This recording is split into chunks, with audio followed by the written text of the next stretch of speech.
Yeah. So, hello everyone. Welcome in Agri coaching classes. I'm Siddharth Soni, and today we will discuss about the next chapter of farm power, like gear and its concepts.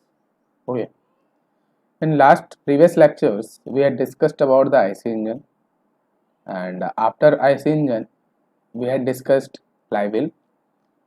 Flywheel के बाद हम लोगों ने governor, and governor के बाद हम लोगों ने क्लच पढ़ा, और क्लच के बाद हम लोग अभी गियर पढ़ रहे हैं। तो यहाँ पर हम लोग जो है numbers of topics we had covered in previous lectures, और सभी लेक्चर्स एप्लीकेशन पे अपलोड हो चुके हैं। फार्म पावर के सेक्शन में सभी लेक्चर्स अपलोड हो चुके हैं। मैक्सिमम स्टूडेंट्स की क्वेरी आ रही थी कि सर इंजीनियरिंग मैथमेटिक्स के लेक्चर्स शो नहीं हो रहे हैं। ओके, तो एक्चुअल में हुआ ये है कि मैंने जानबूझ करके अभी जो है कुछ समय के लिए हाइड कर दिया है मैथमेटिक्स का सेक्शन, बिकॉज अभी आप लोगों का फार्म पावर का सेक्शन स्टार्ट है, एंड फर्स्ट ऑफ ऑल आप लोगों को फार्म पावर को क्या करना है, कंप्लीट कर लेना है अभी रनिंग में। उसके बाद जैसे ही फार्म मशीनरी स्टार्ट होगा तो फार्म मशीनरी को कवर कर लेना है। उसके बाद फार्म मशीनरी के बाद जो नेक्स्ट सब्जेक्ट होगा जो अभी लाइव के साथ चलते हुए जाना है, because syllabus is very vast, and अगर कहीं पर भी आपका छूटा 1% भी सिलेबस अगर कहीं छूटा तो आप ही को दिक्कत होगी। तो लाइव क्लासेस के थ्रू आप सभी को आगे बढ़ना है। ओके, तो आज हम लोग गियर के बारे में बात करते हैं और इसको समझते हैं कम्प्लीटली। और जिन लोगों ने भी अभी तक प्रीवियस लेक्चर्स कंप्लीट नहीं किए हैं, फर्स्ट ऑफ ऑल उन सभी लेक्चर्स को आप लोग कंप्लीट कर लीजिए। अभी भी हमारी कोर्स की प्राइस ऑफर में चल रहा है, इसलिए हम लोग इसको कंप्लीट कोर्स 5,000 रुपये में प्रोवाइड कर रहे हैं स्टूडेंट्स को, जिसमें हम लोग सभी चीज़ें दे रहे हैं, जिसमें हम लोग लाइव क्लासेस दे रहे हैं, टेस्ट सीरीज दे रहे हैं, PDF नोट्स दे रहे हैं, एंड एवरीथिंग जो भी स्टूडेंट्स के लिए ज़रूरी है फॉर द गेट प्रिपरेशन, जो कि कंप्लीट कॉस्ट इस कोर्स की 15,000 है, लेकिन हम लोग इसको अभी दे रहे हैं ओनली 4,999 में। तो ये अभी ऑफर का समय का आप लाभ उठा लीजिए और अपने फ्रेंड्स को भी भेजिए जब उन तक कि इस ऑफर का वो क्या कर पाए, लाभ ले पाए। तो ओके, तो स्टार्ट करते हैं गियर एंड इट्स कॉन्सेप्ट से। Okay, just a second. हाँ, तो फर्स्ट ऑफ ऑल समझेंगे एक्चुअल में गियर होता क्या है। हम लोगों ने ट्रांसमिशन सिस्टम देखा था फर्स्ट ऑफ ऑल। तो ट्रांसमिशन सिस्टम में हम लोगों ने first of all IC engine के बारे में बात किया था। ओके, सबसे पहले हम लोगों ने क्या की बात किया था, इंजन के बारे में बात किया। इंजन को कनेक्ट, इंजन से जो पावर आ रही थी वो यहाँ पर एक फ्लाईव्हील लगा था इंजन से, जो कि स्टैटिक है।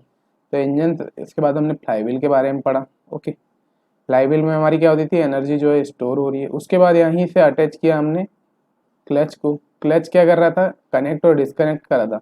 ओके, अब ये साफ्ट जा रही है भाई, अब ये साफ्ट को कनेक्ट और डिस्कनेक्ट करने का काम क्या कर रहा था, क्लच कर रहा था, जो कि क्या है, बीच में ये क्लच है। अब क्लच के बाद जो आगे हमारी पावर और आगे ट्रांसफर होगी, क्योंकि हम लोग को पहुंचाना कहाँ तक है, हमको तो रियर व्हील तक पहुंचाना है ना। अगर मैं बड़े डायग्राम में बात करूं कि ये हमारा इंजन है, ये हमारा फ्लाईव्हील है, ये हमारी क्लच है, क्लच के बाद ये यहाँ पर गियर बॉक्स है। ओके, गियर बॉक्स के थ्रू फिर यहाँ से हमारा अटैच है डिफरेंशियल, और डिफरेंशियल से फिर व्हील अटैच है। तो ये हमारा कंप्लीट मैकेनिज्म है, इंजन, फ्लाईव्हील, क्लच, गियर। तो ये क्या कर रहा है, शाफ्ट को डिस्कनेक्ट कनेक्ट करने का काम कर रहा है कौन, क्लच। हमने लास्ट लेक्चर में देखा था कि कनेक्ट और डिस्कनेक्ट करने का, जैसे ये कनेक्ट करता है तो यहाँ पर हमारे गियर्स लगे होते हैं। ओके, तो गियर क्या करते हैं, उसी पावर को, एक शाफ्ट की पावर को दूसरी शाफ्ट की पावर तक को पहुंचाते हैं। अब इसमें क्या है, ये डिफरेंट टाइप के मैकेनिज्म होते हैं, वही सारी चीजें हम लोग पढ़ने वाले, like sliding mesh gear box होते हैं, सिंक्रोनस गियर बॉक्स होते हैं, प्लेनेटरी टाइप गियर बॉक्स होते हैं, और डिफरेंट टाइप के गियर बॉक्स होते हैं, जिनका यूज करके हम लोग क्लच के बाद जो शाफ्ट हमारी यहाँ से जा रही है, इसकी पावर को हम लोग यहाँ तक पहुँचाते हैं। और ये बहुत ज़्यादा पावर से तेजी से घूमते रहती है, तो इसको हम लोग एक नॉर्मल स्पीड ऑफ पावर में यहाँ तक ले जाते हैं। तो गियर बॉक्स में क्या होता है, यहाँ नंबर्स ऑफ गियर आपके प्रेजेंट होते हैं, ये आपके गियर प्रेजेंट होते हैं, और ये गियर क्या है, मैकेनिज्म के द्वारा जो है जुड़े हुए होते हैं। तो वही सारी चीजें यहाँ पर हम लोग पढ़ने वाले। ओके, तो अगर हम लोग बात करें तो हमारा जो है पावर को वन शाफ्ट से अनदर शाफ्ट तक ट्रांसफर करना गियर का काम होता है। और दूसरा काम अगर हम इसकी बात करें तो ये स्पीड रिडक्शन को लिए यूज किया जाता है। गियर बॉक्स हमारा स्पीड रिडक्शन के लिए, शाफ्ट की बहुत ज्यादा स्पीड को एक अमाउंट ऑफ स्पीड में कम करने के लिए इसका यूज हम लोग करते हैं। तो ये था गियर का एक बेसिक फंडामेंटल, लाइक। हाँ, अब हम इसके बारे में कंप्लीट डिटेल से पढ़ेंगे किस तरीके से इसका वर्क होता है, क्या क्या किससे वर्क करता है, वो सारी चीजें हम लोग अब इसमें डिटेल में पढ़ने वाले। ओके या so just a second, start करते हैं लेक्चर को। सो यहाँ पर हम लोगों ने फर्स्ट ऑफ ऑल देखा कि हम लोग क्या कर रहे हैं भाई, हमको अब जो पावर हमारी जनरेट हुई है इंजन के बाद, जो हमारी पावर जनरेट हुई है इंजन के बाद, अब उसको हमको ट्रांसफर करना है। क्योंकि यहाँ देखिए, way of transfer the power from one shaft to another shaft. Okay, क्योंकि हमको क्या करना है, पावर को ये अदल बदल करना है। हमारा पूरा काम जो है, पावर हमने जनरेट कर लिया पावर जनरेटिंग डिवाइस में, ट्रांसमिशन में हमको एक जगह से दूसरी जगह ही पहुंचाना है। ट्रांसमिशन का टॉपिक है, लाइक ट्रांसमिशन सिस्टम का ये टॉपिक है, गियर एंड गियर, तो हमको एक शाफ्ट से दूसरे शाफ्ट तक ही जाना है। तो हम लोग अब एक शाफ्ट से दूसरे शाफ्ट जाने के लिए, पावर को ले जाने के लिए हम लोग डिफरेंट टाइप के वेज का यूज करते हैं। बहुत सारे तीन रास्ते बनाए गए हैं। तो अगर देखिए, पावर ट्रांसफर करने के लिए मेनली हम लोग 3 वेज का यूज करते हैं, जिससे हम लोग पावर ट्रांसफर करते हैं। तो फर्स्ट ऑफ ऑल हम लोग पावर ट्रांसफर करते हैं चैन के थ्रू। ओके ओके, इस तरीके से देखिए, ये गियर लगे हुए हैं हमारे, अभी इसके बारे में और पढ़ेंगे। तो ये गियर है, गियर से ये चैन लगी हुई है हमारी। तो चैन के थ्रू हम लोग क्या करते हैं, इससे पावर को यहाँ तक, जो यहाँ जो पावर जनरेट हो रही है, मान लो ये इंजन से कनेक्ट है, ये ओके इंजन से कनेक्ट है यहाँ पर, तो ये क्या कर रही है, इस पावर को यहाँ से इस तरीके से चैन के थ्रू पहुंचा रही है। और ये इस गियर में अटैच है हमारा व्हील, व्हील अटैच है, तो इस पावर को, रोटरी व्हील को इससे अटैच कर दिए। ये क्या कर रही है, अब ये मोशन कर रहा है व्हील। तो इस तरीके से ये चैन के थ्रू हम लोग क्या कर रहे हैं, एक पावर यहाँ से पावर को यहाँ तक ट्रांसफर करा रहे हैं। उसके बाद हमारा सेकंड में हम लोग देखते हैं गियर्स के थ्रू। ओके, देखिए गियर्स के थ्रू किस तरीके से होता है, इस तरीके से मैकेनिज्म होता है, first gear, second gear, third gear, fourth gear. तो इस तरीके से क्या होता है, ये गियर इस तरीके से मोशन करता है, तो ये गियर इस तरीके से मोशन करता है, फिर ये गियर मोशन करते हैं तो ये बड़ा वाला गियर मोशन करता है। तो इस तरीके से हम लोग गियर ड्राइव के थ्रू भी हम लोग जो है पावर को ट्रांसफर करते हैं। उसके बाद हमारा जो थर्ड वे है वो हमारा बेल्ट ड्राइव। अब हम लोग क्या करते हैं, बेल्ट के थ्रू, अगर हमारी बहुत ज्यादा डिस्टेंस है, लाइक अगर देखिए, अभी यूज क्यों करते हैं भाई ये तीनों से, तो ये बेल्ट के थ्रू हम लोग वन शाफ्ट से अनदर, मान लो यहाँ पर आपकी पावर जनरेट हो रही है, ये आपकी मोटर लगी है, सॉरी यहाँ पर आपकी पावर जनरेट हो रही है, अब आपको यहाँ से पावर को यहाँ पहुंचाना है। तो इस तरीके से आप डायरेक्ट भी कनेक्ट कर सकते हैं, और इस तरीके से बेल्ट लगा करके पुली के थ्रू ये हमारी पावर यहाँ पर दे सकते हैं। तो जैसे ही ये रोटेट करेगा तो ये भी रोटेट करने लगेगा, ये भी, तो तीनों चीजें रोटेट करने लगी। इस तरीके से हम लोग इसमें क्या कर रहे हैं, पावर दे रहे हैं। ओके, तो अब भाई कब यूज किए जाते हैं, जैसे अगर हम लोग बात करें चैन ड्राइव की, तो चैन ड्राइव हमारा यूज किया जाता है जब हमको यानी लॉन्ग डिस्टेंस हो, कि भाई एक यहाँ से इस डिस्टेंस से हमको इस डिस्टेंस तक जाना है। तो एक लॉन्ग डिस्टेंस है एल डिस्टेंस में, तो एल डिस्टेंस में, लॉन्ग डिस्टेंस में अगर हमको पावर को पहुंचाना है, ट्रांसफर करना है, तो हम लोग चैन ड्राइव का यूज करेंगे। अगर हमको स्मॉल डिस्टेंस में करना है, कि मान लो एक ही जगह पर है पावर आपकी, इतने एक स्मॉल एरिया में है कि यहाँ से आपको पावर को यहाँ ले जाना है, तो यहाँ पर आप छोटे छोटे गियर लगा करके, बड़े गियर लगा करके डायरेक्टली आप जो है यूज कर सकते हैं। उसके बाद बेल्ट ड्राइव। बेल्ट ड्राइव देखिए बड़े बड़े मशीनरीज में यूज होती है बेल्ट ड्राइव, तो ये तो बड़े वर्क के लिए ही यूज होती है एक्चुअल में। जब बहुत ज़्यादा जनरेट करना होता है हमको पावर, तो लाइक बड़े व्हीकल्स में इसका यूज किया जाता है for the transferring power. Okay, तो ये कंप्लीट जो है ट्रांसफर के पावर थे। हम लोग इसमें आज पढ़ने वाले गियर ड्राइव, उसके बाद हम लोग बेल्ट ड्राइव भी पढ़ेंगे कंप्लीटली, तो फिर उसमें उसके न्यूमेरिकल देखेंगे। या अब हम बात करते हैं गियर की, सर मेन चैप्टर पे आते हैं। तो गियर क्या होता है, gear is a device which is used to transfer the power from one shaft to another shaft, is called a gear drive. बस गियर का काम क्या है, एक शाफ्ट से अनदर शाफ्ट में पावर को ट्रांसफर करना होता है। कि यहाँ हमारी पावर आ रही है इस तरीके से, ये हमारी एक शाफ्ट हो गई और ये हमारी दूसरी शाफ्ट हो गई, तो इस शाफ्ट से इस शाफ्ट तक पावर को ट्रांसफर करना इज कॉल्ड गियर। ओके, इस तरीके से कर रही है। जैसे ये देखिए, आपका ये 2 गियर बने हुए, इसमें हम लोग मान लेते हैं इसका, इस गियर का सेंटर ये है, ये इस गियर का सेंटर है, ये 2 गियर बने हुए हमारे, तो हम नाम दे देते हैं गियर नंबर 1, इसको नाम दे देते हैं गियर नंबर 2। ये क्या कर रहा है, फर्स्ट वाला गियर में ये मान लेते हैं ये ड्राइवर है, ये अटैच है, ये अटैच है क्लच से, और ये इंजन से अटैच है। मान लो ये हमारा इंजन से अटैच है इस शाफ्ट के थ्रू, इस तरीके की शाफ्ट है। ये हमारा क्या कर रहा है, रोटरी मोशन कर रहा है इस तरीके से, एन स्पीड से ये मोशन कर रहा है फर्स्ट गियर। तो क्या होगा, जब ये गियर हमारा क्या करेगा, मोशन करना स्टार्ट करेगा, कौन सा, फर्स्ट वाला जो गियर है हमारा, जैसे ही यहाँ से इंजन को पावर मिलेगी और पावर के थ्रू ये मोशन स्टार्ट करेगा। अब हमको पावर यहाँ पर पहुंचाना है, मान लो यहाँ ये कनेक्ट है रियर व्हील से, ये रियर व्हील थे, हमको यहाँ तक पहुंचाना।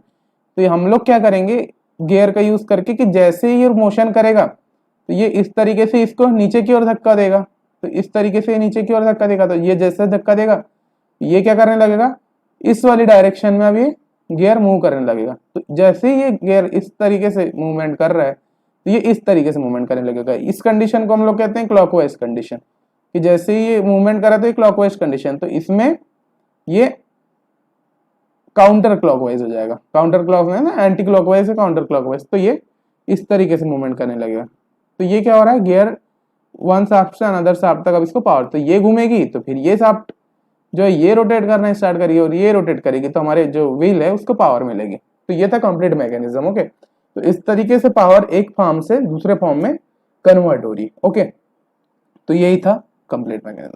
अब हम लोग बात करते हैं सर टाइप्स ऑफ गियर की, क्या क्या टाइप्स होते हैं एक्चुअल में गियर के। तो टाइप्स ऑफ गियर में देखिए there are different types of gear which we used in power transmission.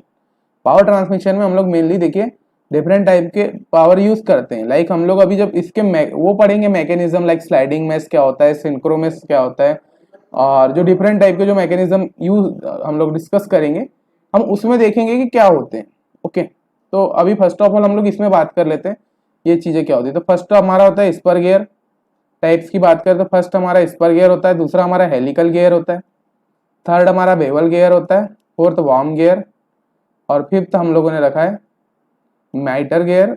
Okay, और ये rack and pinion gear last में। तो ये हमारे 6 से 7 प्रकार के। तो देखिए नंबर ऑफ टाइप्स के गियर होते हैं, लेकिन क्योंकि पावर ट्रांसफर करने के लिए हमको जो भी हम लोग यूज करते हैं, तो there are lots of types of gears we used in power transmission. लेकिन हम लोग क्या कर रहे हैं, बेसिकली बात कर रहे हैं कि क्योंकि हम लोग को बस ट्रैक्टर में वर्क करवाना है या एक अदर जो व्हीकल होते हैं लाइक जितने भी फार्म में यूज होने वाले व्हीकल्स हैं उनके लिए इंपॉर्टेंट है ना, तो इसलिए हम लोग क्या करते हैं there are different types of gears we used. Okay, तो फर्स्ट गियर की अगर हम बात करें तो पहला हमारा होता है spur gear. Okay, spur gear होता है जो कि देखिए अब अगर आपको इस चैप्टर से क्वेश्चन आएंगे तो 1 मार्क्स एंड 2 मार्क्स के क्वेश्चन पूछे जाते हैं मेनली। ओके, इन गेट एग्जामिनेशन 1 से 2 मार्क्स के क्वेश्चन पूछे जाते हैं, वो भी थ्योरेटिकल क्वेश्चन होते हैं।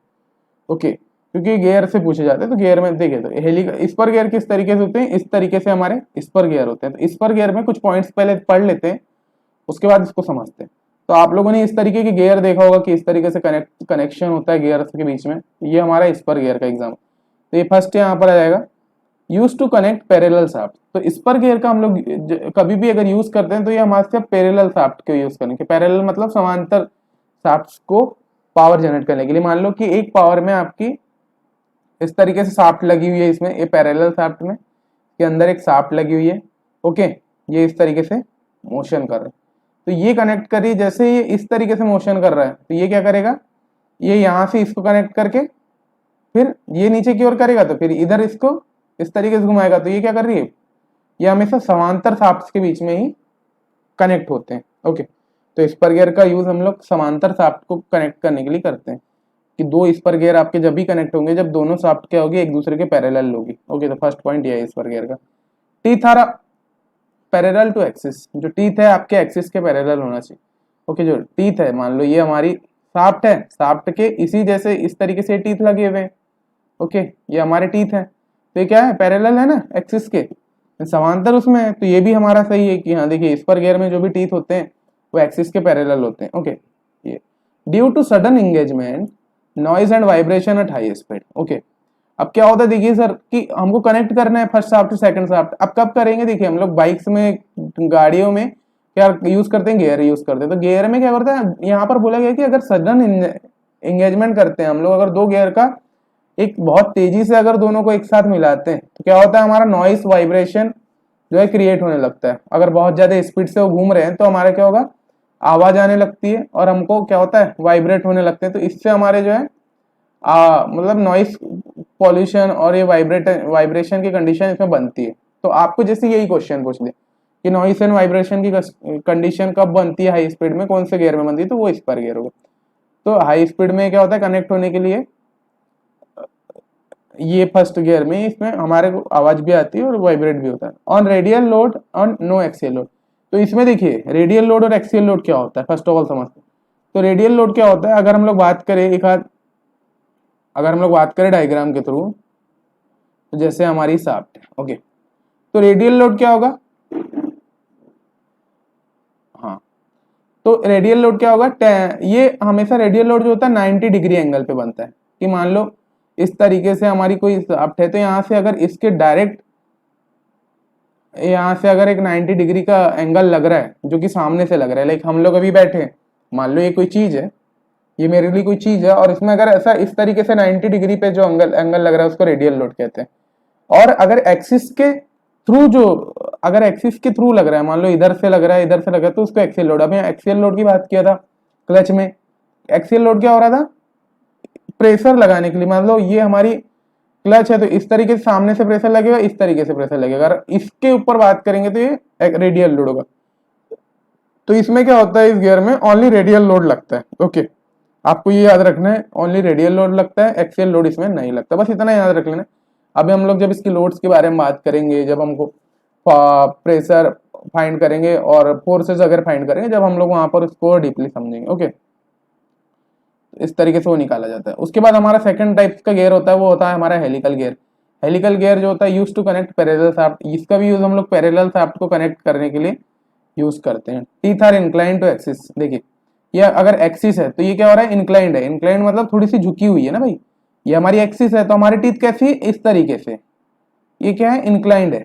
मतलब एक्सिस के, मान लो ये एक्सिस है तो ये हमारी टीथ है, ये हमारी ए टीथ है, तो ये क्या हो रही है? एक्सिस के अलॉन्ग झुकी हुई है। ये हमारी बी हो गई, ये ए हो गई, ये हमारी एक्सिस है। ये हमारी एक्सिस है। तो ये इस तरीके से क्या है? बैंड है। तो ये हमारी झुकी हुई है। तो ये क्या बोला है कि teeth are inclined to axis. Axis के अलॉन्ग पे इंक्लाइंड है। ओके, उसके बाद बोला है due to gradual engagement less noise and vibration at high speed. भाई देखिए, नॉइज एंड वाइब्रेशन को कम करने के लिए हम लोगों ने क्या किया था? दूसरे टाइप के गियर यूज करना किया। क्योंकि देखिए, स्पर गियर का वैन भी यूज द स्पर गियर, तो बहुत ज्यादा नॉइज क्रिएट हो रही थी। अगर हम बड़े लेवल पे इसका काम कर रहे थे तो बहुत ज्यादा नॉइज हो रही थी, जिससे वर्कर्स को परेशानी हो रही थी। वर्कर्स को परेशानी हो रही थी, तो अब वो क्या करेंगे? ऑप्शन ढूंढेंगे। तो ऑप्शन जब ढूंढने गए तो उन्होंने हेलिकल गियर बनाया कि सर हम लोग थोड़ा सा इंक्लाइन कर देते हैं एक्सिस के थ्रू, और फिर उसको हाई स्पीड में कनेक्ट करके देखते हैं। तो जब ऐसा किया गया तो हमारा जो हेलिकल गियर था, हेलिकल गियर से हमारा जो नॉइस हो रहा है, नॉइस क्रिएट नहीं हो रहा है। तो इसमें देखिए बोला गया less noise and vibration at high speed, कि वाइब्रेट भी कम हो रहा है और हमारा जो है लेस नॉइस बना रहा है हाई स्पीड में। तो ये इस तरीके से यहाँ पर ही बताएगा। तो हेलिकल गियर में इस तरीके से वर्किंग होती है, इससे इस तरीके से कनेक्ट होता है। ये दोनों ये इधर जाता है, ये इधर आता है, तो दोनों अंदर की ओर जाते हैं, अंदर की ओर कनेक्ट होते हैं। तो ये क्या होता है? इस तरीके से ये मूवमेंट करता है और इस तरीके से ये मूवमेंट करता है। दोनों एक दूसरे के इस तरीके से अंदर आते हैं। तो यहाँ पर क्या होता है? हमारा जो नॉइस है, ये नॉइस जो है कम क्रिएट होता है। ओके, तो बहुत कम आवाज से हम लोग डायरेक्ट, और बहुत ज्यादा हाई स्पीड में जब हम इसको यूज करते हैं तो बहुत तेजी से भी घूमने लगते हैं। ओके, तो ये होगी both radial and axial load. Okay, इसमें जो है रेडियल भी लोड आता है, ये एक्सियल लोड आता है और ये रेडियल लोड आता है। तो दोनों लोड हमारे इसमें वर्क करते हैं। तो एक्सियल एंड रेडियल दोनों लोड इसमें वर्क करते हैं। दैट इज कॉल्ड है हेलिकल गियर। ओके, तो इस तरीके से हेलिकल गियर हो गया। नेक्स्ट गियर की बात करते हैं, double helical gear. Okay, double helical gear में अगर हमको एक्सियल लोड को कम करें, देखिए एक्सियल लोड क्या होता है ना, कि ये अगर लग तो रहा है, हेलिकल गियर में रेडियल लोड लगता है तो हम लोग को कोई दिक्कत नहीं होती, क्योंकि रेडियल लोड हमारा 90 डिग्री एंगल पे लगता है। लेकिन एक्सियल लोड जब लगता है तो इससे हमारा नुकसान होता है। क्या नुकसान होता है? कि भाई दोनों तरफ से प्रेशर क्रिएट हो रहा है। एक्सियल लोड में हमने जब क्लच में पढ़ा था, तो एक्सियल लोड क्या कर रहा था? दोनों तरफ से प्रेशर बना रहा था। इस तरीके से आपके सॉफ्ट की बॉडी पर इस तरीके से यहाँ ऊपर की ओर लगेगा, इस तरीके से यहाँ लगेगा। तो इधर से भी आपका लोड लगेगा, इधर से भी लोड लगेगा, दोनों तरफ से जब लोड लग रहा है। ओके, तो ये क्या हो रहा है? हमारा जो गियर है ये कुछ समय बाद क्या हो रहा है? वियर एंड टियर की कंडीशन इसमें बन रही है। बहुत ज्यादा चलने के बाद क्या होता है? ये यहाँ से ऊपर से इसके जो ये पॉइंट्स हैं, ये धीरे धीरे धीरे धीरे धीरे धीरे टीथ इसके घिसाने लगते हैं due to action of axial load. तो इस कंडीशन को कम करने के लिए हम लोग हमने क्या किया कि हमने दो हेलिकल गियर को अटैच कर दिया। ओके, तो ये हमारा डबल हेलिकल गियर हो गया। तो इसको हम लोग हेरिकबोन गियर कहते हैं, जिसमें हम लोगों ने दो हेलिकल गियर को लिया और दोनों को अटैच किया। तो जब इधर से इसमें एक्सियल लोड लग रहा था, ओके, तो भाई अगर इधर से एक्सियल लोड लग रहा है, क्योंकि हेलिकल गियर है, तो हेलिकल गियर में एक्सिस जो है एक्सियल लोड तो लगेगा ही। एक्सियल लोड जो हमारा W और F से शो करते हैं, जिसको हम लोग, ये जब लग रहा है तो हमारा इधर से भी, फिर हम लोग इधर से भी एक्सियल लोड लगाएंगे, तो प्रेशर अपॉन एरिया जो होता है ना, तो इधर से भी लग रहा है। तो इससे ये वाला जो है एक्सियल लोड जो है कट जाएगा। तो दोनों जब हम लोग यूज करेंगे तो इस तरीके से ये बराबर की इक्विलिब्रियम कंडीशन बन जाएगी। जब दोनों हेलिकल को हम एक ही को ले रहे हैं तो एक साइड से लग रहा है, तो जिससे क्या हो रहा है, हमारे गियर में नुकसान हो रहे हैं। अब हम दोनों को लेंगे तो दोनों में क्या हो रहा है कि एक इक्विलिब्रियम की कंडीशन बन जा रही है, इसलिए हम इसको डबल हेलिकल गियर कहते हैं, हेरिकबोन गियर कहते हैं। तो इसमें जो एक्सियल लोड नेग्लिजिबल हो जाता है इस कंडीशन में। डबल हेलिकल गियर में जो हमारा रेडियल लोड है ये तो लगता ही है, रेडियल लोड वर्किंग होता है, ओके। और जो हमारा एक्सियल लोड है ये हमारा नेग्लिजिबल हो जाता है, ओके। इसमें हमारा नेग्लिजिबल रेडियल लोड होता है। तो इस तरीके से हम लोग ये डबल हेलिकल गियर को पढ़ते हैं। नेक्स्ट हम लोग देखते हैं बेवल गियर। ये बहुत मोस्ट इंपॉर्टेंट गियर है because after the gear works this mechanism is used. तो हेलिकल गियर क्या होता है, ड्यू, हाँ ये यहाँ पर थोड़ा due to connect intersecting shaft, ये ड्यू टू कनेक्ट होता है ना, यहाँ पर due to connect, sorry mistake हो गई। तो ये क्या करता है, इंटरसेक्टिंग शाफ्ट को कनेक्ट करने का काम करता है। लाइक एक शाफ्ट आपकी इस तरीके से, एक शाफ्ट आपकी इस तरीके से, दोनों क्या कर रहे हैं, एक दूसरे को इंटरसेक्ट कर रहे हैं इस तरीके से, ओके। तो ये क्या कर रहे हैं, एक दूसरे को एक नॉर्मल एंगल में इंटरसेक्ट कर रहे हैं। तो उन शाफ्ट को कनेक्ट करने के लिए मान लो जैसे यहाँ से आपका ये इस तरीके से गया है, इस तरीके से गया, ये क्या करेंगे, इस कंडीशन में आके, इस कंडीशन में आके दोनों को इंटरसेक्ट कर रहे हैं, तो 90 डिग्री एंगल बन रहा है। तो 90 डिग्री एंगल में जब भी हम लोग जब गियर का यूज करते हैं तो हम लोग उसको बेवल गियर कहते हैं। कॉनिकल स्पेयर होता है इसमें, कॉनिकल स्पेयर के शेप के होते हैं। कॉनिकल स्पेयर के शेप में मतलब इस तरीके से, जैसे ये स्पेयर बना है तो इसमें क्या हो रहा है, इस तरीके से बाहर की ओर इसमें जो भी है टीथ इसके निकले हुए हैं तो ये कॉनिकल शेप में आ गए। ये भी हमारा जो है अंदर की ओर कॉनिकल। तो जैसे ही क्या होता है कि अगर मान लो हमारा ये कनेक्ट है, मतलब गियर बॉक्स के बाद हमारा ये बेवल कनेक्ट होता है, तो जैसे ही ये रोटेटरी मोशन करता है तो ये हमारा इस तरीके से मोशन करने लगता है। ये अगर इधर साइड मोशन कर रहा है, ये इस तरीके से घूमेगा तो ये हमारा इधर साइड मोशन करना शुरू हो जाएगा। तो ये मैकेनिज्म क्या होता है, हम लोग डिफरेंशियल में यूज करते हैं। अभी जब हम डिफरेंशियल के बारे में बात करेंगे तो हम लोग बेवल पिनियन गियर के बारे में वहां पर कंप्लीटली वही पढ़ने वाले हैं, बिकॉज डिफरेंशियल में कंप्लीटली बेवल पिनियन गियर का ही यूज हुआ है, ओके। तो वहां पर हम लोग इसको कंप्लीटली देखने वाले हैं। तो बेवल गियर को बस इतना याद रखना है कि इंटरसेक्टिंग गियर्स के मध्य में होता है और इनके बीच में अगर एंगल देखे तो 90 डिग्री का एंगल होता है दोनों गियर्स के बीच में। ये आप सभी को याद रखना है, ओके। तो इस तरीके से हमारे बेवल गियर हो गए। नेक्स्ट हम लोग देखते हैं warm gear. Warm gear is the most important होता है बिकॉज ये बहुत सारे मैकेनिज्म यूज होता है, लेकिन हमको ट्रैक्टर में तो इसका मेनली ज्यादा यूज नहीं हो पाता। लेकिन ट्रैक्टर के अलावा there are lots of vehicles where we use the worm gear, okay. तो वार्म गियर का हम लोग यहाँ समझते हैं, use to achieve very high velocity ratio up to 100:1। क्या होता है, ये अचीव करने के लिए हमको सबसे ज्यादा अगर वेलोसिटी रेशियो चाहिए तो हम लोग वार्म गियर का यूज करते हैं। तो इसमें 100:1 तक की हम लोग इसमें पावर जो जनरेट कर लेते हैं, ओके। तो वार्म गियर में हम लोग 100:1 तक की पावर इसमें जनरेट करते हैं। सेकंड पॉइंट है consist of a gear and a threaded screw. इसमें क्या होते हैं, एक गियर होता है और एक स्क्रू होता है। तो क्या होता है ना कि जब ये इस तरीके से हमारा गियर होता है, मान लो यहाँ से कोई ये शाफ्ट से अटैच है, तो इसमें क्या हो रहा है, जैसे ये रोटेट हो रहा है इस तरीके से क्या होगा, ये गियर हमारा रोटेट होना स्टार्ट हो जाएगा। क्योंकि देखिए शाफ्ट से कनेक्ट है तो ऑब्वियसली बात है कि शाफ्ट हमारी रोटेट होगी, और जैसे ही हमारी शाफ्ट रोटेट होगी तो ये क्या करेगी, इसको रोटेट करेगी। तो जैसे ये इस साइड में मोशन करने लगेगा, लाइक ये रोटरी मोशन कर रहा है A to B, तो ये क्या होने लगेगा, ये भी हमारा मोशन करने लगेगा इस तरीके से, ये हमारा रोटरी मोशन करने लगेगा, ये इस तरीके से हमारे मोशन करेगा, ओके। तो जैसे ही ये मोशन करेगा वैसे वैसे ये मोशन करना स्टार्ट कर देगा। तो इस तरीके से हम लोग इस गियर का यूज करते हैं। अभी देखिए मैं इसके वीडियोस भी लाता लेकिन इंपॉर्टेंट नहीं है आप लोगों के लिए, क्योंकि एक एक दो मार्क्स के क्वेश्चन आते हैं, तो मैंने इंपॉर्टेंट इसमें से पॉइंट्स रख के लाया है, इसकी कंप्लीट थ्योरी भी मैंने लिख करके लाया है। तो आप सभी को जो पॉइंट्स यहाँ पर कराए जा रहे हैं सिर्फ इंपॉर्टेंट वही आता है। Velocity ratio is equal to the number of teeth of the gear, okay. Example 2 0 teeth means 20:1, okay. तो वेलोसिटी रेशियो जो है यहाँ पे ये नंबर ऑफ टीथ पर डिपेंड करता है, लाइक कितने टीथ कनेक्ट हैं, कितने वेलोसिटी रेशियो। तो वेलोसिटी रेशियो सबसे ज्यादा वार्म गियर का होता है। तो हमारा नेक्स्ट टाइप का हो गया। नेक्स्ट हमारा बात करते हैं रैक एंड पिनियन। भाई रैक एंड पिनियन हमारा लास्ट वाला जो है। तो rack and pinion use to convert rotational motion into inner motion and vice versa. क्या करता है कि भाई शाफ्ट, बहुत सारी शाफ्ट कनेक्ट होती है इस तरीके से। यहाँ पर भी हमारी गियर लिंक लाइनिंग होती है गियर की, और ये हमारी शाफ्ट में भी लाइनिंग होती है। तो जैसे जैसे हमारी शाफ्ट रोटेट करती है, ओके, ये जैसे यहाँ पर हमारी शाफ्ट लगी तो यहाँ ये शाफ्ट से कनेक्ट होगी, और ये जैसे जैसे रोटेट करेगी तो ये वाला जो है ट्रांजिशनल मोशन करेगा, ये रोटेशनल मोशन करेगा तो ट्रांजिशनल मोशन करेगा। मतलब जैसे जैसे ये रोटरी मोशन में आ रहा है तो ये आगे की ओर बढ़ते जा रहा है, ये आगे की ओर बढ़ते जा रहा है, ये मोशन कर रहा है, ये आगे बढ़ रहा है, ये मोशन कर रहा है। तो ये इसमें देखिए डिफरेंट टाइप्स के मैकेनिज्म यूज होते हैं, बहुत सारी शाफ्ट्स होती है। तो ये अगर फिक्स्ड है, अगर मान लो ये फिक्स्ड है तो ये रेक जो है ये आगे बढ़ते जाएगी। तो अब इसमें क्या होता है ना, जो रेक की जो अगर हम लोग डिस्टेंस देखें तो रेक की डिस्टेंस में जो है कंप्लीटली वो नहीं होती, फिक्स नहीं होती कि हम लोग की एक फिक्स अमाउंट ऑफ रेक ही लेकर के आगे तक इसको बढ़ाए।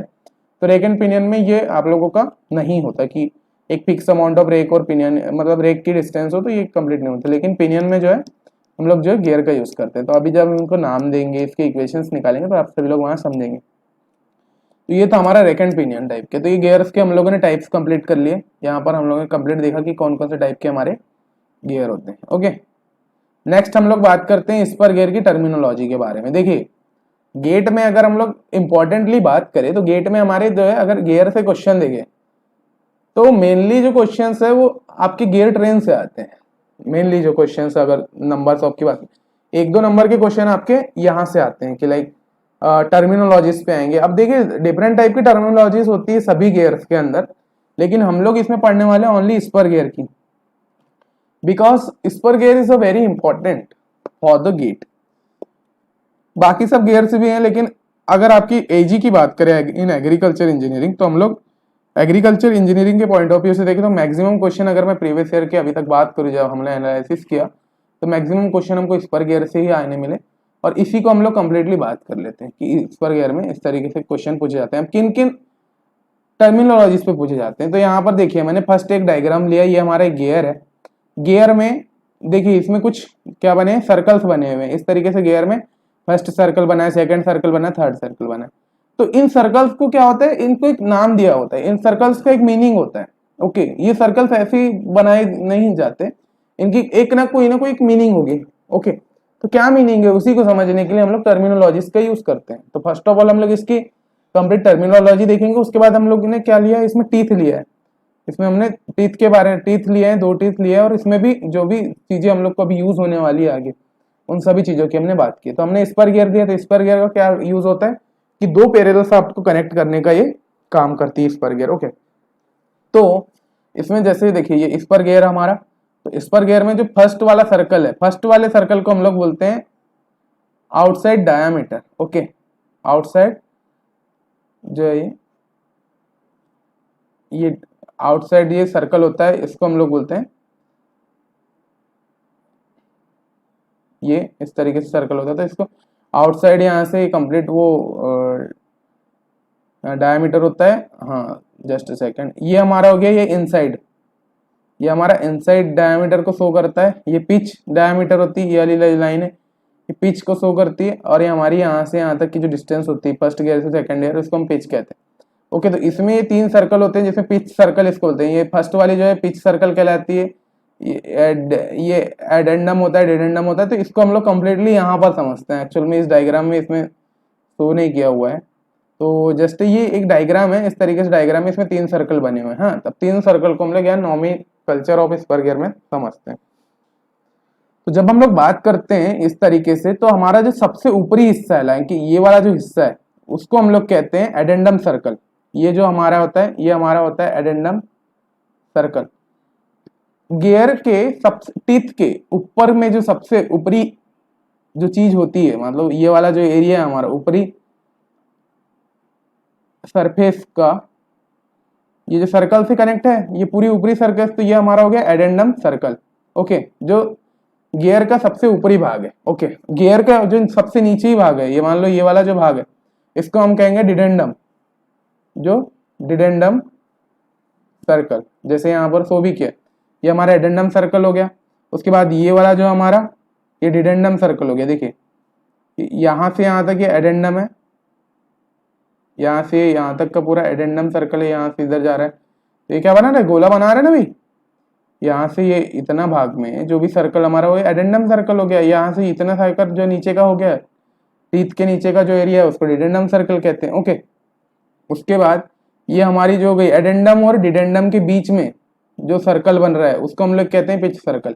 मान लो ये वाला और ये वाला, ये हो गई दो, पेन दूसरी ले लेते हैं, आप लोग को दिक्कत जाएगी समझने में। हाँ, ये हो गया, ये हो गया, तो दोनों के बीच में जो ये सर्कल बन रहा है हमारा ये इस तरीके से, इसको हम लोग कहते हैं pitch circle, pitch circle of gear.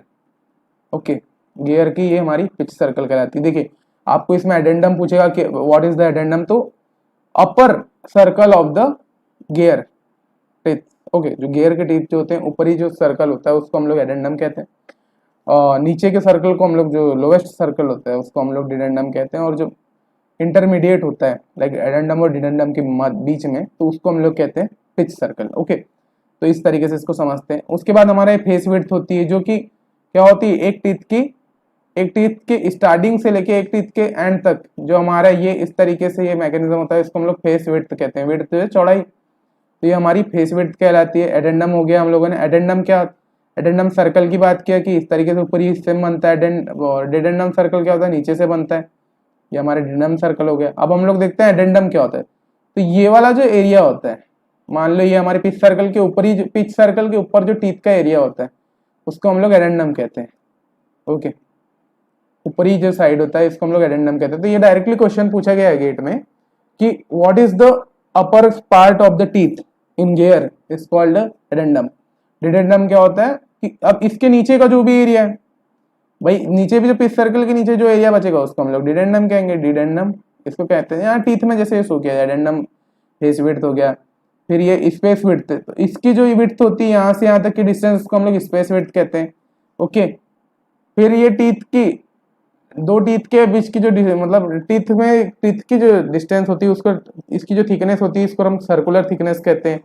इस वाले हिस्से को हम लोग फ्लैंक कहते हैं। फ्लैंक या फिलेट, और ये जो नीचे वाले एरिया को हम लोग फिलेट कहते हैं। फ्लैंक कहते हैं, फिलेट कहते हैं, इसको हम लोग टीथ के ऊपरी हिस्से को हम लोग फेस कहते हैं। ओके, ये सारी यहाँ से आप सभी को डायग्राम बनाना है इस तरीके से और इन सभी को शो करना है। अभी देखिए हम इसमें फाइंड करना सीखेंगे, पिच सर्कल फाइंड करना सीखेंगे। अब हम लोग इसमें फेस विड्थ निकालना सीखेंगे, स्पेस विड्थ निकालना, कि सर्कुलर थिकनेस निकालना। आपको कुछ सारे पैरामीटर्स दिए होंगे, उसमें सब आप सभी को इन सारी चीजों को कैलकुलेट करना है। तो मैं एक नॉर्मल ओवरव्यू के लिए आप सभी के सामने इस डायग्राम को लाया, और इस डायग्राम में मैंने समझाया कि एडेंडम क्या होता है, डिडेंडम क्या होता है, स्पेस विड्थ क्या होती है, इस दोनों की विड्थ होती है, दोनों टीथ के बीच की जो विड्थ होती है उसको स्पेस विड्थ कहते हैं। सर्कुलर थिकनेस क्या होती है, एक टीथ के बीच में कितनी थिकनेस है, कितनी मोटा वो टीथ है, उसको हम लोग कहते हैं। ओके, टीथ का जो ऊपरी हिस्सा होता है उसको हम लोग फेस कहते हैं, निचले हिस्सा को फ्लैंक कहते हैं, और जो इस तरीके से वाला जो एरिया होता है इसको हम लोग कहते हैं फिलेट। ओके, ये क्लियरेंस होता है। तो बहुत सारे इसमें देखिए पॉइंट्स हैं, तो ये टर्मिनोलॉजीज हो गई, ये पूरी कंप्लीटली इसकी टर्मिनोलॉजी। तो ये गियर के हम लोगों ने टर्मिनोलॉजी डिस्कस की। नाउ हम लोग बात करते हैं सर्कुलर पिच के बारे में कि सर फर्स्ट पॉइंट हमारा सर्कुलर पिच। हम लोगों ने देखा सर्कुलर पिच क्या होती है। ओके, तो सर्कुलर पिच क्या होती है, it is the distance measured on the circumference of the pitch circle from a point of one teeth to corresponding point on next tooth. Teeth हो गया, टूथ इसमें लगा गया। तो क्या देखिए सर्कुलर पिच थी। ओके, हम लोगों ने जो देखा कि एडेंडम और डिडेंडम सर्कल के बीच में हमारी सर्कुलर पिच इस तरीके से बनी हुई थी, ये इस तरीके से सर्कुलर पिच में। तो इसमें क्या देखिए फर्स्ट टीथ ये लगा हुआ है, सेकंड टीथ ये लगा है, थर्ड ये लगा है, और ये फोर्थ लगा है। ये क्या हो रहा है, सर्कमफेरेंस पे, ये हमारी सर्कमफेरेंस है इस गियर की, ये हमारी क्या हो गई, इस तरीके से सर्कमफेरेंस हो गई। ओके, तो इसमें क्या हो रहा है कि the distance between this to this is called circular pitch. Okay, circular pitch में इसको हम लोग शो करते हैं। अगर हम लोग फर्स्ट और दो गियर की बात करें तो हम लोग इसको लेंगे pi by 2। Okay, pi D upon 2। अगर दो गियर, अगर दो टीथ की बात कर रहे हैं, लेकिन हम लोगों ने इस डायग्राम में कितने टीथ लिया, 4 टीथ लिया कि भाई फर्स्ट की बात करना है हमको, फर्स्ट ऑफ ऑल, सेकंड की, थर्ड की और फोर्थ की, चारों की बात करेंगे तो हम लोग इसमें लेंगे पाई डी बाय 4। इसका अगर हम सर्कुलर पिच निकालेंगे तो सर्कुलर पिच क्या होता है, इसको पीसी से शो करते हैं। सर्कुलर पिच को हम लोग पीसी से शो करते हैं। पीसी इज इक्वल टू होता है हमारा सर्कुलर पिच, जिसमें ये पीसी से हम लोग इसको शो करते हैं, और जो पीसी से शो करते हैं तो इसको पीसी इज इक्वल टू हम लोग लिखते हैं पाई बाई 4 इंटू डी। अगर हम लोग 4 टीथ की बात करें तो यहाँ डी जो है हमारा पिच सर्कल डायमीटर होता है और टी जो हमारा नंबर ऑफ टीथ होते हैं। तो इस तरीके से हम लोग इसको शो करते हैं। ओके, सर्कुलर पिच इस तरीके से बनाया जाता है। It is the distance measured on the circumference of the pitch circle from a point of one two corresponding point of next tooth. इस तरीके से इसको शो करते हैं। ओके, उसके बाद हम लोग इसमें बात करते हैं या अब देखिए हम लोग क्या करते हैं, पिच सर्कल को समझते हैं। हमने सर्कुलर पिच देख लिया कि पाई बाई 4, अगर इसमें 4 टीथ दिए हुए हैं, चारों टीथ में आपको पाई बाई 4 लेना है, तो 2 टीथ दिए हैं तो आपको उसमें पाई बाई 2 लेना है, और अगर डिफरेंट टाइप के जो भी दिए रहेगा उसमें आपको उसके अकॉर्डिंग लेते जाना है। हम लोग बात करते हैं pitch circle. It is an imaginary circle which bye pure rolling action would give the same motion at the actual gear. Okay, pure rolling की कंडीशन में जो एडेंडम और डिडेंडम के बीच में जो सर्कल बन रहा है उसको हम लोग क्या कहते हैं, पिच सर्कल कहते हैं, और ये इमेजिनरी होता है।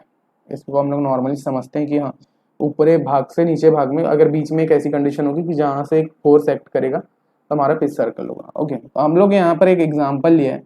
हमने यहाँ पर दो गियर लिए हैं। इस एग्जांपल में हमने के लिए फर्स्ट ऑफ ऑल 2 गियर लिया है। इसमें फर्स्ट गियर ये हो गया, सेकेंड गियर ये हो गया। फर्स्ट गियर जो है हमारा N1 स्पीड से रोटेट कर रहा है, N1 स्पीड से क्लॉकवाइज कंडीशन में रोटेट कर रहा है। ये हमारी क्लॉकवाइज कंडीशन है। हमारा N1 स्पीड से इस कंडीशन में मतलब क्या कर रहा है, आगे बढ़ रहा है। ये हमारा हो गया डायामीटर ऑफ क्लच। ये इसका जो है डायामीटर D1 है। यहाँ से यहाँ तक की जो कंप्लीट डिस्टेंस है उसको हम लोग डायामीटर कहते हैं। ओके, यहाँ से यहाँ तक की, तो ये पूरी कंप्लीट है। फर्स्ट वाला ये हो गया, सेकंड वाला ये हो गया। सेकंड वाला जैसे ही ये फर्स्ट वाला इधर मोशन करेगा क्लॉकवाइज, तो एंटी क्लॉकवाइज मोशन करना लगेगा, क्योंकि 2 गियर अगर मैचिंग की कंडीशन में, तो फर्स्ट वाला अगर क्लॉकवाइज कर रहा है तो दूसरा एंटी क्लॉकवाइज करता है।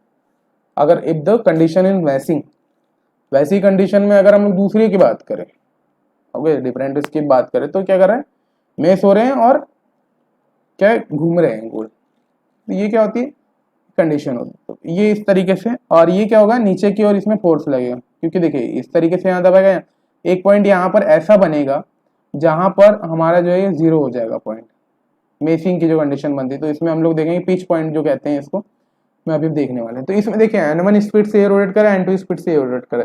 अगर हम लोग इसमें वेलोसिटी, पिच वेलोसिटी अगर इसमें फाइंड करें, तो इस तरीके से हम लोग देखेंगे कि Vp1 is equal to Vp2 है। इसकी जो वेलोसिटी, जो कि पिच वेलोसिटी, वो इसके इक्वल में होगी। तो velocity of pitch is equal to velocity of pitch second. तो हम दोनों को इसमें इक्वल कर देंगे। अब हम लोग जानते हैं वेलोसिटी क्या होती है, किसी भी सर्कुलर चीज की वेलोसिटी क्या होती है, तो पाई dn अपॉन 60 होती है। कोई भी अगर सर्कुलर बात है तो उसमें अगर वेलोसिटी फाइंड करें तो उसकी हमारी होती है पाई dn अपॉन 60। तो अब दोनों की वैल्यू रख देंगे, जिसमें इसकी वैल्यू में N1 आ जाएगा, इसमें N2 आ जाएगा, डी की जगह D1, इसमें D2 आ जाएगा, पाई से पाई। तो इस तरीके से हम लोग इक्वेशन में रखेंगे। जब हम इक्वेशन को सॉल्व करते हैं तो पाई से पाई कैंसिल हो जाता है, 60 से 60 कैंसिल हो जाता है। तो ये N2 इधर आ जाता है, D1 D2 इधर आ जाता है। तो हमारा ये जो इक्वेशन बनता है N1 अपॉन N2 जो होता है वो D2 अपॉन D1 होता है। तो इसमें हम लोगों ने फाइंड किया कि अगर हम जब 2 गियर्स की बात करें और दोनों गियर्स में अगर हम स्पीड का रेशियो निकालें कि फर्स्ट गियर का N1 था, सेकंड गियर का N2 था, तो दोनों का जो स्पीड रेशियो होगा वो इनवर्सली प्रोपोर्शनल होगा दोनों गियर के डायमीटर के। कि जो N1 है वो इज इक्वल टू में आएगा D2 के, N1 जो है इसके डायमीटर के इनवर्सली प्रोपोर्शनल होगा, और N2 जो है इसके डायमीटर के प्रोपोर्शनल, इनवर्सली प्रोपोर्शनल। तो N1 upon N2 is equal to D2 upon D1। तो ये आपको इक्वेशन याद रखना है। अभी क्वेश्चंस में यूज होने वाले हैं आप सभी को ये क्वेश्चन में, इसलिए आपको ये याद रखना। तो इस तरीके से हम लोग इसको निकालते हैं। ओके, इस सर्कल में फाइंड किया जाता है। नेक्स्ट हमारे कुछ टर्मिनोलॉजीज और है, इनको पढ़ते हैं। जो हमने वहां देखा पिच सर्कल डायमीटर, मैंने बताया पिच सर्कल डायमीटर क्या होता है। तो it is the diameter of the pitch circle, the size of the gear is usually specified the pitch circle diameter, it is all the pitch diameter. वही है, एक circle है, इसमें डायमीटर, इसका जो कंप्लीट डायमीटर उसका पिच सर्कल डायमीटर कहते हैं। हम लोगों ने ये एक सर्कल है, इसमें हम लोगों ने मान लिया कि पिच सर्कल है। ओके, इसका जो कंप्लीट डायमीटर होता है हमारे सेंटर पॉइंट से यहाँ तक की जो डिस्टेंस होती है उसको हम लोग पिच सर्कल डायमीटर कहते हैं। यहाँ पर बोला गया it is the diameter of pitch circle, ये पिच सर्कल का डायमीटर होता है। The size of the gear is usually specified the pitch circle. जितना उसका साइज होगा उतना ज्यादा उसमें उस पर डिपेंड करेगा डायमीटर। तो इसके साइज के प्रोपोर्शनल होता है। ओके, जो इसका साइज होगा गियर का उसके, ये हमारा पीडी। ओके, इसको पीडी से शो करते हैं, पिच सर्कल डायमीटर। अभी हम लोग इसमें रिलेशन भी निकालेंगे तीनों में। इस तरीके से शो करते हैं। ओके, नेक्स्ट हमारा था pitch point. It is a common point connect between two pitch circles. Common point, जब मैंने अभी बात किया था कि दो पॉइंट्स, जैसे मान लो ये आपका गियर ए है और ये आपका गियर बी है, ये क्या कर रहे हैं भाई, ये इधर घूम रहा है, ये इसको इधर घुमा रहा है, तो दोनों क्या कर रहे हैं, एक पॉइंट पे कनेक्ट हो रहे हैं। ओके, एक पॉइंट पे कनेक्ट हो रहे हैं, जहां पर जब मिल रहे हैं तो ये हमारा जो जिस पॉइंट पे मिल रहे हैं उसको हम लोग कहते हैं पिच पॉइंट। ओके, जिस भी पॉइंट पे ये दोनों हमारे मिल रहे हैं, मान लो ए गियर है, बी गियर है, ए से जब ए रोटेट कर रहा है तो बी भी रोटेट करेगा, तो एक कंडीशन ऐसी बनेगी कि एक पॉइंट में जाकर के दोनों जब मेस में आ जाएंगे, कि एक इक्विलिब्रियम की कंडीशन में मेस करेंगे, दोनों एक साथ मिल जाएंगे, तो उसको हम लोग कहते हैं पिच पॉइंट। तो ये ए हो गया और बी हो गया, तो हमारी पिच पॉइंट इस तरीके से हम लोग निकाला। उसके बाद हम लोग डायमीट्रल पिच की बात करते हैं, उसके बाद मॉड्यूल की बात करेंगे और फिर तीनों में एक रिलेशन देखेंगे किस तरीके से रिलेशन होता है। ओके, तो पूरा ना आप सभी का पूरा क्लियर हो रहा होगा कि जो अभी, क्योंकि देखिए इसमें टर्मिनोलॉजीज बनेगी, फिर क्वेश्चंस बनेंगे। ओके, तो आप लोग को पुराना अगर जिस सभी ने पढ़ते हुए आ रहे हैं तो उनको बहुत अच्छे से क्लियर हो जाए।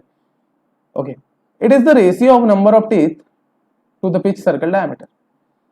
क्या होता है कि एक सर्कुलर पिच में नंबर ऑफ टीथ यहाँ पर प्रेजेंट होते हैं, like this like this like this, ये हमारे ये टीथ प्रेजेंट है। इसमें नंबर ऑफ टीथ जो होते हैं और number of teeth upon pitch circle का जो डायमीटर है पीडी, इन दोनों का जो रेशियो होता है उसी को हम लोग कहते हैं डायमीटरल पिच। डायमीटरल पिच क्या होता है, पीडी से शो करते हैं टीथ अपॉन डायमीटर, इस तरीके से इसको शो करते हैं।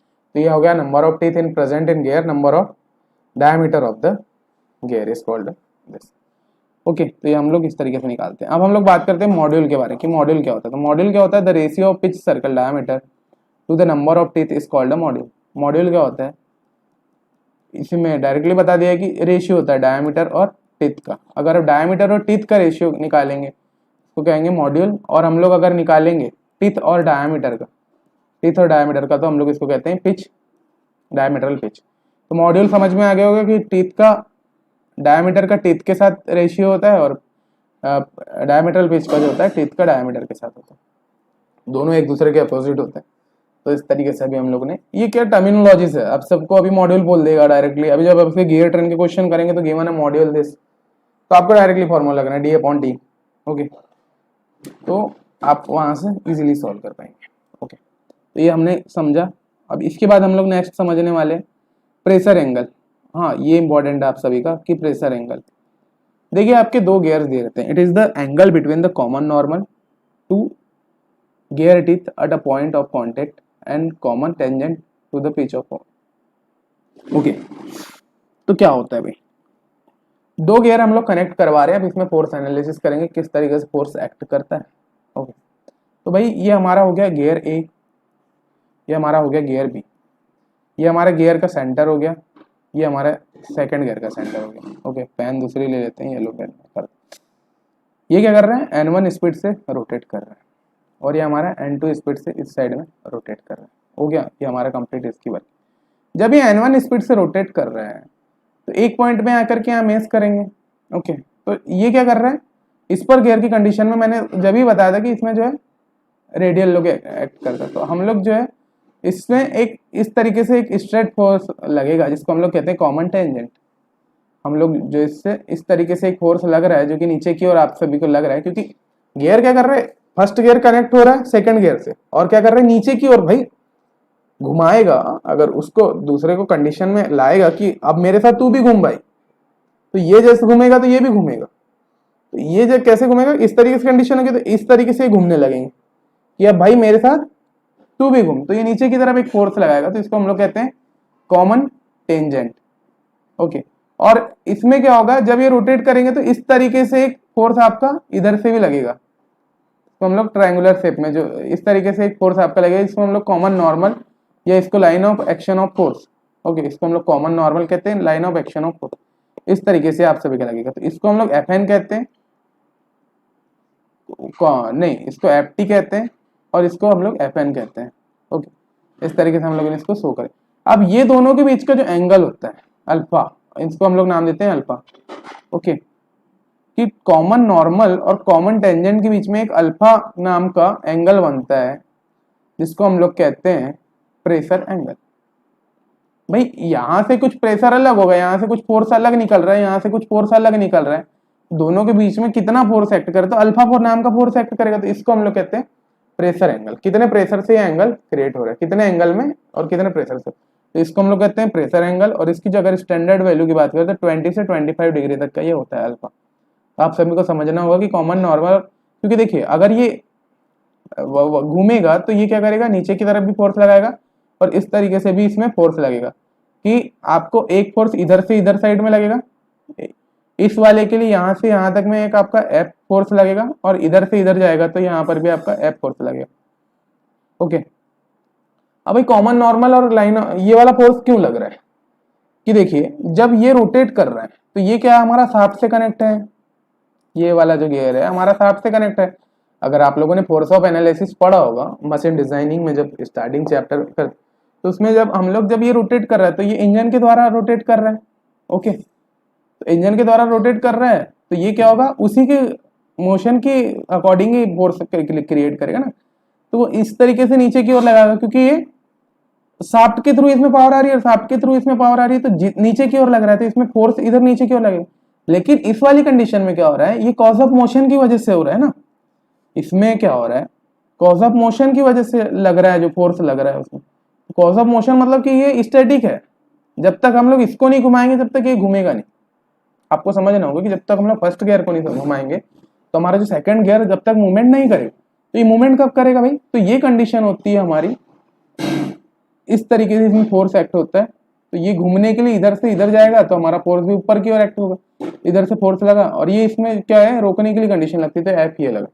अभी हम लोग इसको कंप्लीटली डिराइव करके समझते हैं कि इस तरीके से फोर्स एक्ट कर रहा है, कौन कौन सा फोर्स एक्ट कर रहा है, कौन से फॉर्मूलेज बन रहे हैं, कंप्लीटली इसमें बात करेंगे। तो प्रेशर एंगल हमारा वो हो गया, और इसमें जैसे जैसे हम लोग अल्फा की वैल्यू बढ़ाएंगे तो क्या क्या चेंजेस आ रहे हैं, तो ये भी हम लोगों ने लिख करके ला लिया। इन द लास्ट इक्वेशन हमारा अल्फा आ गया था, अल्फा में जब हम लोग alpha is increasing the power is decreasing, अगर हम लोग इसमें अल्फा की वैल्यू बढ़ाएंगे तो इसमें जो हमारी पावर है वो डिक्रीज हो जाएगी, पावर हमारी डिक्रीज होने लगेगी और स्ट्रेंथ इसकी जो है बढ़ने लगेगी इस कंडीशन में।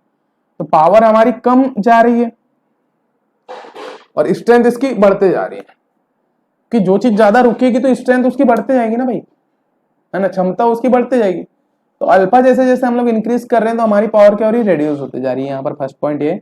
और जैसे ही हम लोग अल्फा को डिक्रीज कर रहे हैं तो पावर हमारी इंक्रीज हो रही है और strength of will be decreasing. तो जैसे ही हम लोग अल्फा को कम करते हैं, अल्फा की वैल्यू जैसे जैसे हम लोग उसको पास में लाते हैं तो हमारी जो है अल्फा की वैल्यू डिक्रीज होती है, और इससे क्या होता है, हमारा पावर इंक्रीज होने लगती है उसमें, और स्ट्रेंथ भी हमारी कम होने लगती है, क्योंकि स्ट्रेंथ हमको कम चाहिए ना भाई, पावर ज्यादा चाहिए, तो इस वजह से हम लोग अल्फा की वैल्यू हमेशा कम रखते हैं। तो हमेशा हमको याद रखना है कि अल्फा की वैल्यू इसमें कम रखना है, दो गियर्स के बीच में, उसको हम लोग प्रेशर एंगल कहते हैं। प्रेशर एंगल आपको डायरेक्टली वैल्यू में दी तो आपको अल्फा मान के डायरेक्टली आगे बढ़ना। ओके, नाउ हम लोग बात करते हैं नेक्स्ट इसमें गियर रेशियो के बारे में। गियर रेशियो क्या होता है सर, कि नंबर ऑफ, मान लो ये आपके दो गियर दिए हुए हैं, आपका एक गियर है ए, गियर है आपका बी, इसमें नंबर ऑफ टीथ प्रेजेंट है T, number of teeth present है, उसमें small T number of teeth present है। तो ये बड़े गियर का छोटे गियर के साथ जो रेशियो है, ए का बी के साथ जो रेशियो है, तो ये किस तरीके से आएगा, ये टी अपॉन स्मॉल टी आ जाएगा, ये बड़ा टी अपॉन स्मॉल टी, तो इस दोनों का जो रेशियो है इस कॉल्ड गियर रेशियो। तो गियर रेशियो क्या होता है, number of teeth on gear, और ये number of teeth on pinion, teeth on pinion. इसको हम लोग बड़े गियर को हम लोग गियर कहते हैं, छोटे वाले गियर को हम लोग पिनियन कहते हैं। तो गियर और पिनियन के बीच में जो रेशियो होगा उस तरीके से हम लोग गियर रेशियो कहते हैं। ओके, गियर रेशियो हम लोगों ने ये निकाला। उसके बाद हम लोग वेलोसिटी रेशियो की बात करते हैं। तो velocity ratio is the ratio of angular velocity of follower and driving gear velocity of follower is omega 2 and the velocity of driving gear. Okay, क्या होता है ये, फॉलोवर और ड्राइविंग गियर के रेशियो के इक्वल होता है। वेलोसिटी रेशियो जो होता है वी आर हमारा होता है, ये फॉलोवर गियर। अब फॉलोवर और ड्राइविंग गियर क्या होते हैं, जो भी हमारा इंजन से कनेक्ट होता है, मान लो ये हमारा इंजन के हिसाब से कनेक्ट है तो हम लोग इसको कहते हैं ड्राइविंग गियर, ड्राइविंग गियर। अब भाई ये एंगुलर, क्योंकि सर्कुलर है तो ऑब्वियस सी बात है कि एंगुलर वेलोसिटी से मूव करेगा, तो एंगुलर वेलोसिटी इसकी अगर हम बात करें तो इसका क्या हो जाएगा, ये ओमेगा 1 हो जाएगी। और अगर हम सेकंड गियर की बात करें तो ये हमारा फॉलोवर है, भाई जैसे जैसे ये इसको फॉलो करेगा, मतलब ये घुमाएगा तो ये फॉलो करते जाएगा, क्योंकि फॉलोवर यानी क्या होता है, आप लोग इंस्टाग्राम यूज करते हैं तो इंस्टाग्राम में जैसे मैं जो फोटोज डाल रहा हूँ तो मेरे फॉलोवर तक वो जाएगी, तो मैं क्या कर रहा हूँ, अपना वर्क कर रहा हूँ तो वो फॉलोवर तक जा रही है, तो उसी चीज में फॉलोवर का यूज होता है। तो गियर में क्या होता है, ड्राइविंग गियर होता है और ड्राइविंग गियर के साथ कनेक्ट होता है उसका फॉलोवर गियर। तो जैसे जैसे ड्राइविंग गियर करते जाएगा वैसे वैसे उसको फॉलो गियर को उसको करना पड़ेगा वो कंडीशन में, तो दैट्स वाई तो ये फॉलोवर गियर हो गया। तो इसकी अगर हम एंगुलर स्पीड की बात करें तो ओमेगा 2 हो गया, तो ओमेगा 1 और ओमेगा 2, तो फॉलोवर का omega 2 upon omega 1 is called the velocity ratio. तो वेलोसिटी रेशियो क्या हो गया, the ratio of angular velocity of follower and the driving gear is called this type of equation we will create from the velocity ratio. Okay, तो ये सभी आपको terminologies लिखना है, उनके फॉर्मूलेस को नोट करते जाना है, बिकॉज अभी फॉर्मूलेस में हम लोग इसमें यूज करेंगे आगे इन सभी का। अब हम लोग देखते हैं, एग्जाम्पल लेते हैं और तीनों के बीच में हम लोग एक इक्वेशन फाइंड करते हैं। When two gear in contact, कि दो गियर अगर आपके कांटेक्ट हैं तो हम लोग को इसमें बताना है कि जो सर्कुलर पिच है, ओके, सर्कुलर पिच मॉड्यूल और ये पीडी डायमीटरल पिच के बीच में हम लोगों को इसमें ये इक्वेशन इक्वल करना है। तो सबसे पहले हम दोनों को मॉड्यूल का अगर इक्वल करते हैं तो मॉड्यूल बराबर हम लोग जानते हैं क्या होता है, मॉड्यूल क्या होता है, D upon T, diameter of circular pitch और नंबर ऑफ टीथ का ये डिस्टेंस होता है। तो m1 is equal to m2 है, तो हम लोग जानते हैं कि ये d1 t1 upon d2 t2 हो जाएगा इक्वल में। ओके, तो ये क्या हो गया, ये d2 अपॉन d1 हो गया और ये इसके इक्वल में आ गया t2 अपॉन t1। अब इसमें क्या होगा, ये हो गया, अब जो फर्स्ट वाले की स्पीड जो है हम लोग जानते हैं कि डायामीटर के अपोजिट होता है क्या, स्पीड। जब भी हम लोगों ने देखे थे कि d1 upon d2 is equal to क्या था, रिलेशन निकाला था, तो ये n2 अपॉन n1 होता है। ओके, कि diameter is inversely proportional to speed of the gear. Okay, कि अगर जितनी उसकी स्पीड है तो उसके इनवर्सली होगा उसका डायमीटर, हम लोगों ने जब भी देखा था। तो यहां से हम लोग लिख सकते हैं ना कि d2 और d1 से, तो यहाँ पर हम लोग n1 बाय n2 लिख सकते हैं। तो इस तरीके से इक्वेशन फाइंड होगा कि हम लोगों ने इसमें पिच सर्कल मॉड्यूल और डायमीटर पिच के बारे में यहाँ से हमने निकाल लिया। ओके, ये हमारा डायमीटर पिच सर्कल हो गया, पिच सर्कल में हमारा टीथ का रिलेशन होता है स्पीड, तो हमने डायमीटर टीथ और स्पीड के बीच में ये इस तरीके से रिलेशन निकाल लिया।